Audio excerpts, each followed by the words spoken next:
Right. So today we are going to start about the Unit 4, Chapter 2. Unit 4, Chapter 2. Niharika, is it visible? Yes, sir. So what is the slide you are seeing now?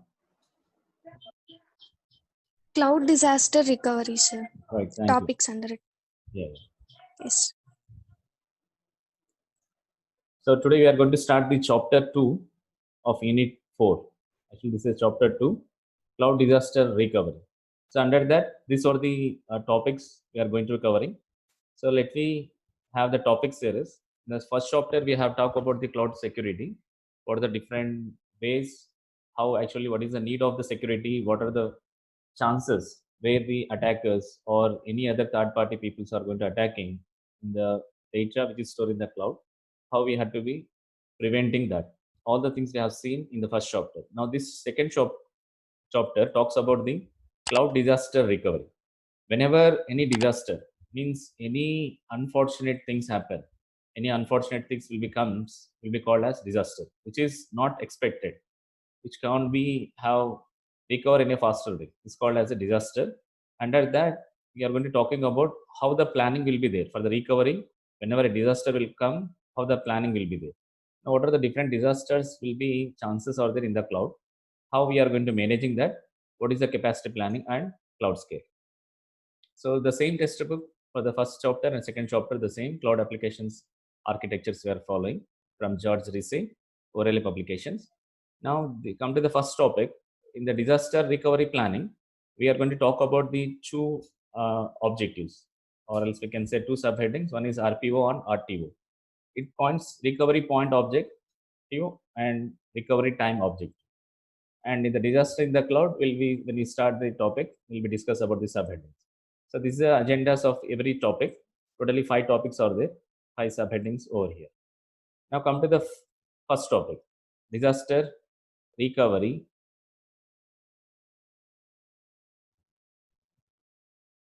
Disaster recovery planning.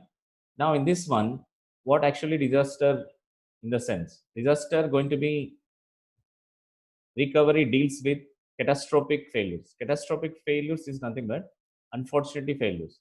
Say for example, I will show you a figure. These are some of the catastrophic failures when you are trying to be have running your any one application. Maybe a sudden error will comes, unexpected error. Most of you are not observed that it is a what type of failure it is. This clearly shows the catastrophic failure, which is also given some code, some error code number in the hexadecimal value as well.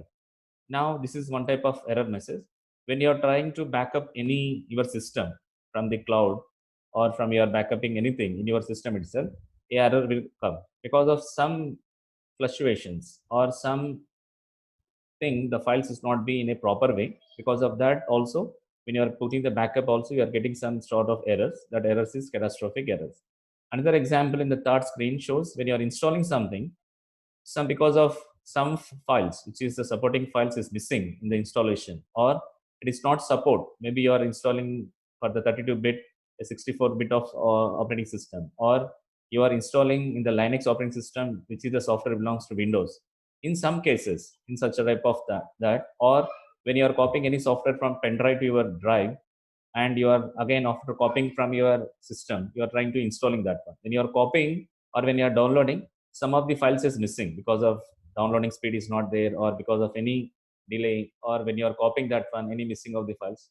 That also the cases where we are installing any software at the time also there is a chances to get these catastrophic failures. So these are the different examples scenarios what actually called as catastrophic. So catastrophic failures that are extremely unlikely to occur during the lifetime of a system. At any point of time, this failure will come, this disaster will become. If there is a reasonable expected failures are there, they fall under this auspicious of traditional availability plan. So that is called as disaster. Now, whenever this catastrophic failures will occur, now how you are going to be planning to that? To planning in the sense how you are going to recover it. So to recovering that one, we are using a two metrics. What are the two metrics are available in the disaster recovery plan is, these are two metrics. One is RPO, another is called as RTO. Where PO stands for recovery point objective. Recovery point objective mainly focus on that whenever any disaster appear. Now, how much of data you are going to be lost and how much of data you recover from that one. That will be taken care by this metric RPO. So how much of data you lost it and how much of data you recover, that is called as RPO. Now come to the RTO time. Now to recover your data, whatever the data you lost it, how much downtime is acceptable? How much time it has to be taken to recover that data? For example, you lost 2 GB of data. Now to recover that 2 GB of data, how much time it takes? Because losing of the data time is very less compared with recovering of data, because to lose the data it takes maybe 5 minutes, to recover it takes more than 5 hours.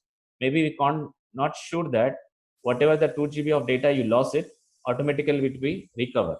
So there is very less chances. I will show you one scenario. See this figure. This figure shows you about, this is a called as timeline total. So normally the data is flow like this. Any copying or any installation process goes on like this.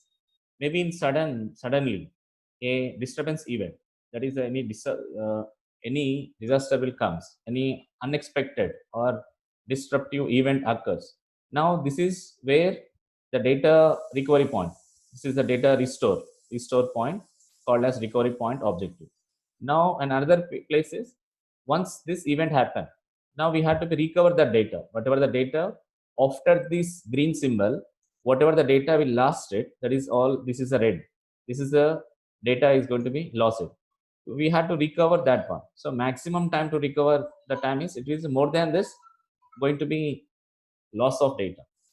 So this is this line after the data loss to the data recovery, this total time will be called as RTO. It will be calculated by metric called as RTO. Now to again restore that one data, recovering that, how much of this out of the 2 GB, how much you are going to recover, that is data restore, this time is called as RPO. So simply we can say RPO is called as how much of data you lost it and how much of data you recover. RTO stands for to recover when you are recovering the data, how much time you have to take it, that is called as RTO. So these two you have to be focused in the first topic, that is called as disaster recovery plan. As well as will we see in detail about the RPO, recovery point objective, we have to mainly focus on some of the ways how we can we do that point, means how we are going to be recovering point objective RTO. How means, instead of weekly offsite, what is mean by offsite? In the sense we are going to be remotely storing the backup is called as offsite. So remotely when you are storing the backup is called as offsite. Now instead of weekly backups, you can go for daily offsets. That is one way to recover the data safely in the backup. Another way is daily offset, daily onsite. What is the meaning of onsite? Means it is storing in your local drive, in your local storage. It's called as onsite. Offsite means remotely or internet-based backup, called as offsite. Remotely is called as offsite. Onsite means internal, in your local storage. You are making the daily onsite backups. So instead of daily onsite, it will go for hourly onsite. So that is another way. The third way is we can use the NAS, that is network attached the storage. We can use network attached storage, or we can use SAN, where SAN is called as storage area network. So you can use this one, and survival, whatever the loss of any individual server, you can make that corruption of data.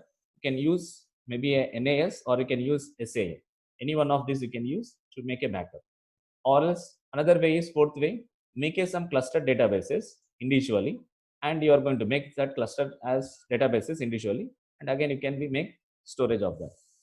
So simply whatever the WhatsApp having the backup, and again if you are making all the transactions, whatever you are doing in the even internal lab, if you internal laptop, it will be connected to the Google, means it will be make a backup every time. That is also one possible. Another best example for clustering databases and individual is, you are going to be storing your contacts not only in your memory card, but also internal storage card, but also we can be storing Google Drive. So whenever you lost your mobile or lost your SIM, anything, directly from the Google, we can be make some backups. That is another best example, clustering of the database. Now here is individual clustering of database. The last way is clustering of databases in multiple data centers. In the different centers, we can have the multiple copies, multiple data we can be stored, so that one data center can fail, automatically another can be recovered. So instead of weekly offset, go for daily offset. Instead of daily onsite, go for hourly onsite.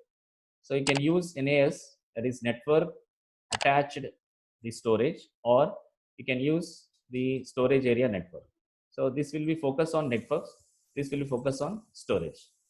Now you can use cluster database as individual, or make a cluster databases as multiple centers. These are the 5 different ways how we can make the recover the backup of our data. So that is in detail we talk in the RPU. I'll show you one example in the graphical representation how we can be doing this. So see, this is x-axis talks about the time, and y-axis talks about the cost, right? X-axis is time, y-axis is cost. Now, when you are going to make the time before event in the sense any disaster event, it is a time, the green signal is automatically the cost is only very less. See here, very less cost for in a green signal, weekly, days, hours, minutes, second. Now, whenever disaster event occurs or any disruptive event occurs, see the cost of this one for only for the seconds. For the seconds, the cost is very high. The minutes less, hours little of less, days, weekly. So as much of as you are going to be taking off that data in one by one. So here, how much of data loss can be tolerable? It talks about in this part, RPU. How much data, how fast do you need to recover? This talk about RTO. So this scenario shows you instead of having weekly, daily, hourly, minute, second, as per your requirement, as per your cost constraint, whether you can go for weekly storing or we can go for day storing or goes for hours as minutes or seconds. So if you go for seconds of recovery, every second of data when you want to recover, the cost is more. See the seconds here, what is the cost is very more. If you take the every minute of data, it will be somewhat little bit of less compared with the seconds of data. If you want hour based data, you can go for some little bit of less cost. So as the time you are going to be increasing, the cost also be decreased. If you example, every second of data if you require means cost is more. Only you required only few weeks of data means very less cost will be required. So that is the this graph shows you how the RPO as well as RTO will be works over, right? So here we will see any doubts till now. We have completed this disaster recovery planning, under which we have seen different scenarios for catastrophic failures and how we are going to be overcoming. What are the solutions for catastrophic failure is 2 metrics we are using, RPO and RTO, recovery point object and recovery time object, and how we have done it. This is the different scenarios we have seen. Any doubts here? I'm just taking the attendance. Just see the next topic, disaster in the cloud. See the slide, what are the headings? 3 subtopics are there. Please look it in the slide. I'm just taking the attendance. So one more announcement to everyone. So already you have know that attendance is mandatory. You are thinking that attendance is not considering and they will not be. So already every day attendance we are sending to the respective higher authorities. So attendance also be mandatory.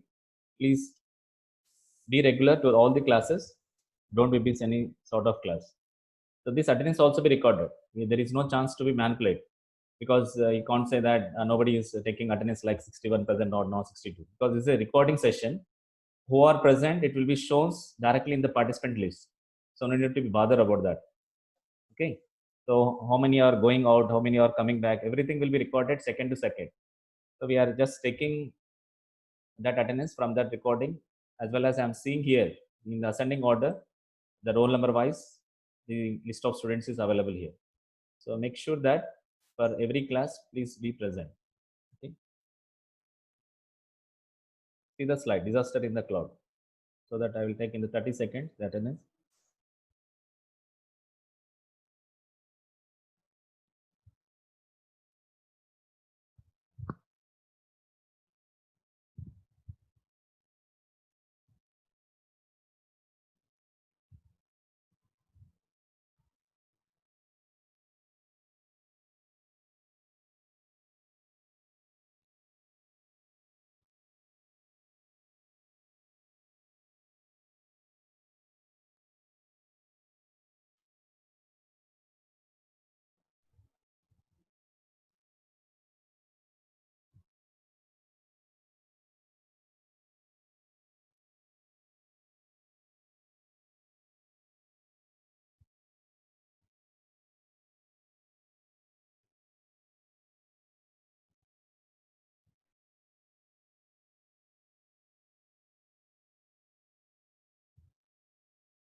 roll number 61 and 91, 62, please make sure that you have to rename your name like roll number hyphen your name. 61 not underscore. Please rename it. Your roll number, that is 1712181261. It is not 261, it's a 1261. What's your roll number? You are forgetting that. So make sure that one. Make a rename. Your roll number hyphen Arun Sai, right? So Harini 1291. Your roll number hyphen your name, not your name followed by your roll number. Roll number 62 as well. Your roll number hyphen Suresh, right? Make sure that.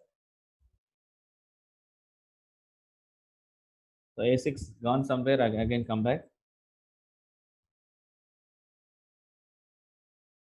So absent is now here is 72, 79, 80, 99, A1. Totally 5 members. 72, 79, 80, 99, A1. And Parakshit.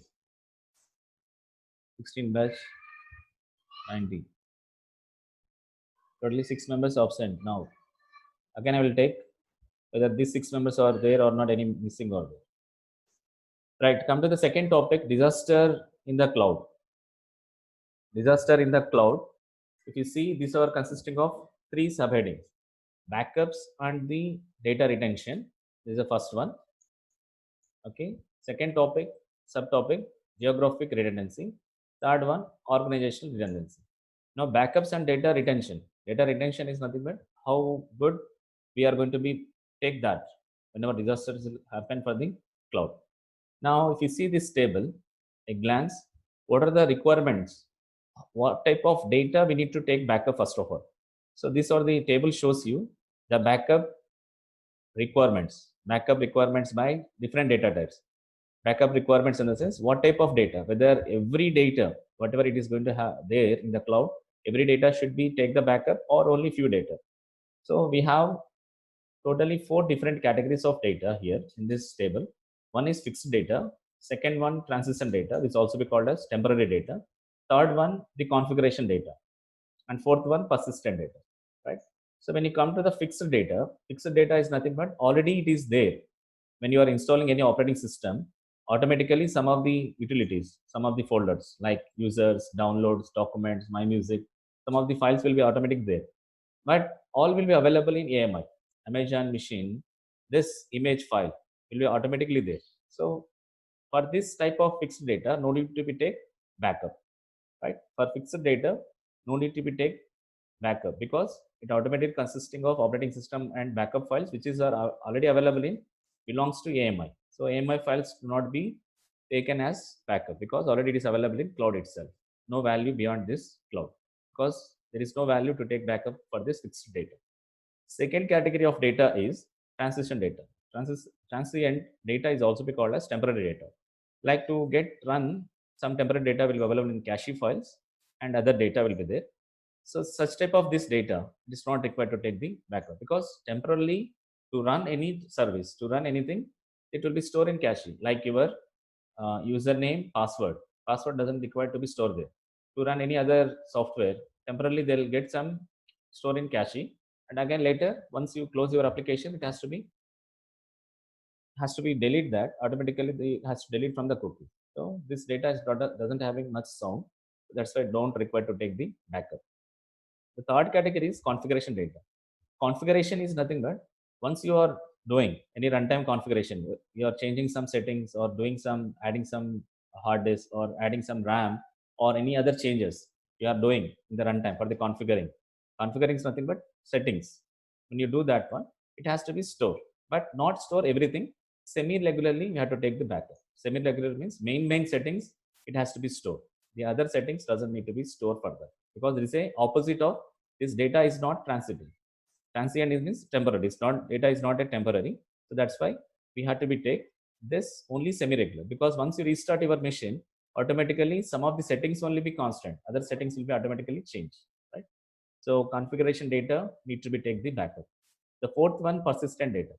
Which data is called as persistent data means whatever you are purchasing in online, purchasing orders is called as persistent data. For this data, definitely we have to take the backup. Why we have to take the backup means whether this purchase order to make tracking, we have to track where your order will be there. If you are cancel your data or order, you are canceling. So how you are going to make cancel? Whether you are returning the item, whether you are going to be exchanging the item, all this one. Say for example, one more example is PhonePe.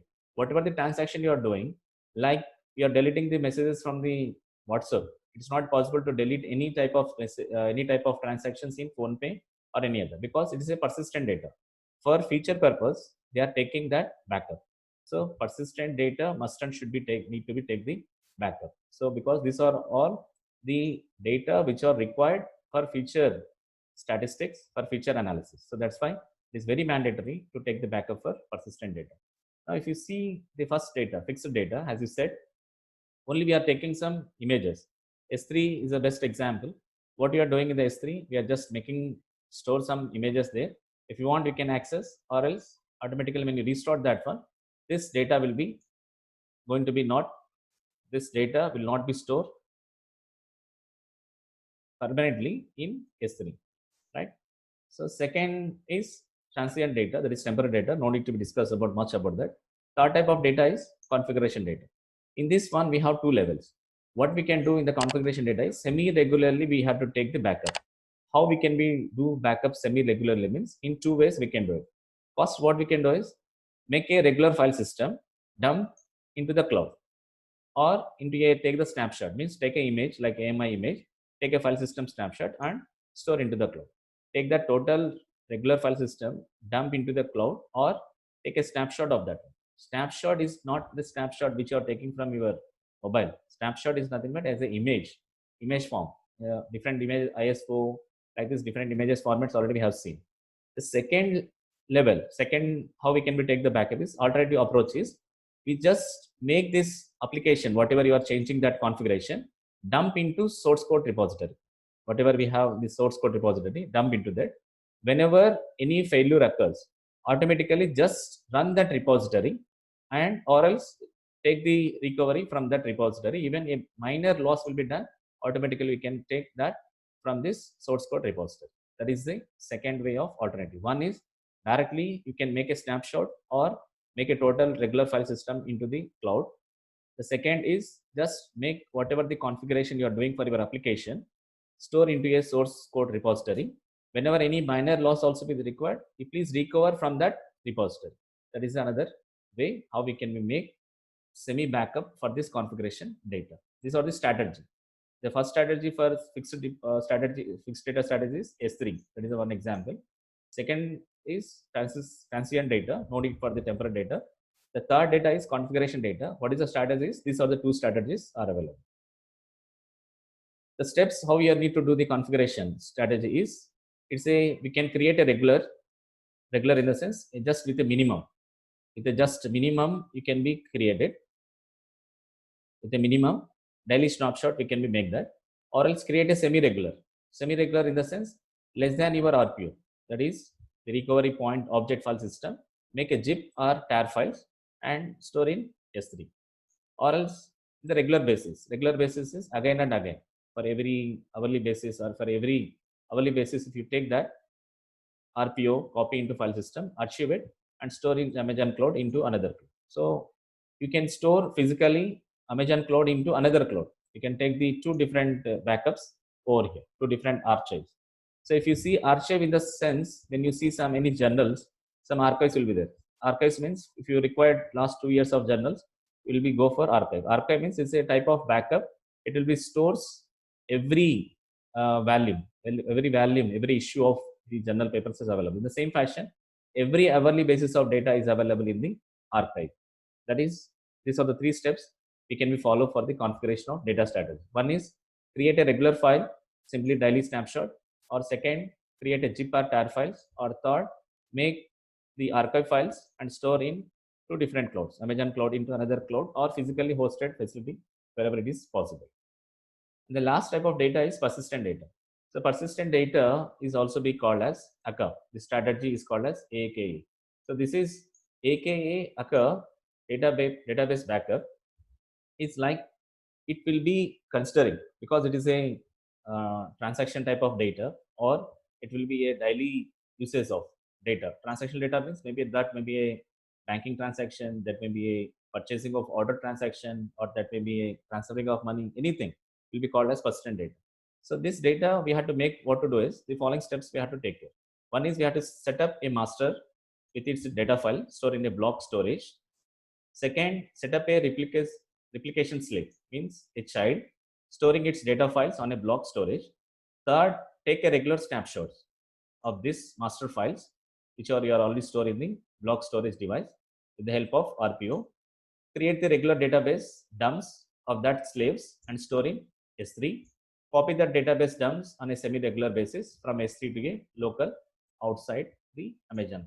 So these are the basic steps when you want to make a backup of persistent data. What we have to do is first create a setup of master file where in the block storage device is nothing but where you're going to creating your space in the cloud, for example 200 GB or wherever, there you have to create a master file. Under that master file we have to create a replication slaves, any number of slaves we can create. The third step is regular basis you have to take the snapshots of that master block storage, and regular basis same how you are taking the regular basis of master, same as you have to take the regular database dumps into the slave database and store in S3. So whatever you are storing in this S3, it has to be moved from that to your local outside of the Amazon cloud. So these are the basic minimum steps we required need to follow in the persistent of data strategy. So what we have seen here is the backup requirements. What are the different type of data we have to backup? These are the 4 categories of data. What are their strategies we have seen? And the last subheading under this, subheading in the sense first topic itself. Here we have completed fixed data strategy. We have completed configuration data strategy. We have completed persistent data strategy. Now we'll see the last subheadings in the first subtopic of disasters in the cloud. That is security, backup security. So how to make the backup securities? We have 2 issues over here. We can keeping your private decryption key out of the cloud. Like already I said you, encryption is nothing but converting into one form of data into another form of data. That is called as encryption. So to decrypt that one, if anyone want to decrypt that one, we require any one private key, like what we have done in the EC2. We have shared the key pair, right? So to decrypt that one, we require a private key. So the second issue is keeping your private key someplace that is never ever get lost. Make sure that one you are wherever you are keeping that private key, it should not be lost. Keep in a such a manner it should be available forever. So these are the 2 issues are there. So to overcome these 2 issues, what are the best approaches to keep these 2 copies? Is one copy stored securely in a high secure server in your internal network itself. That is, if you are going to have to overcome this issue, one copy can be stored securely on a highly secure server in your internal network itself. Internal network in the sense you have to create your own VPC, virtual private cloud. You have to create it. Under that, one copy, already one copy will be there. Another copy has to store in our internal network. One copy printed out on a piece of paper and store in a safety deposit box nowhere, that is near the same building in which your house or your highly secure server will be there. What they are saying, the second point is, instead of soft copy, you can make a hard copy, piece of paper, hard copy printed and store in the same building or same secure server. You can store it so that one soft copy has failure, automatically this hard copy also be there to make recover that data. So these are the 2 security precautions we had to be considered. Right? Let me see. Are there any doubts here?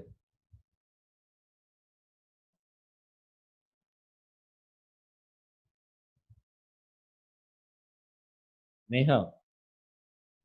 Yes, sir. Neha, which slide you are seeing? Geographic redundancy. Right. What we have seen till now? Data backup, Good. RPO, Good. fixed data, transient data, Okay, good. persistent data, data recovery methods, Okay. strategy methods. Okay, fine. So that's nice. Parikshit, you have joined lately.